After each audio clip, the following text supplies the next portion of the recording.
नमस्कार दोस्तों, मैं सुखदेव साहू। आज आपको बताऊंगा दोस्तों 19 नंबर का ट्रैक रिपेयर ट्रैक है, प्रोजेक्ट है, सब अलग अलग फाइल में।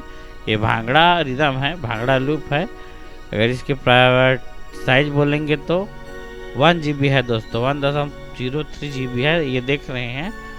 और इसको मैं आपको चेक करके बताता हूँ कि इसमें कैसा कैसा टाइप का रिदम है, और अलग अलग भी है, सबका पार्ट अलग अलग भी मिलेगा। तो काफ़ी अच्छा रिदम है दोस्तों। नए तो हमारे चैनल को लाइक शेयर सब्सक्राइब जरूर करें। और ये कंप्लीट इस तरह का है, मैं चला रहा हूँ, पहले एक साथ चलाता हूँ, उसके बाद अलग अलग बताऊँगा।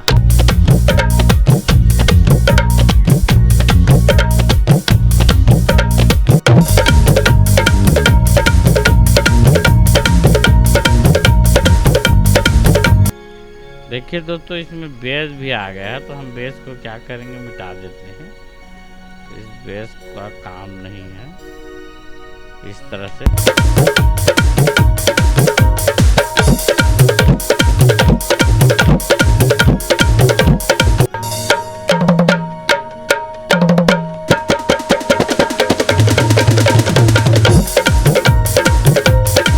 चलो हम एक एक करके सुनाते हैं। पहले यहाँ से देखिए, इस तरह से दोनों ट्रैक को पहले सुनिए।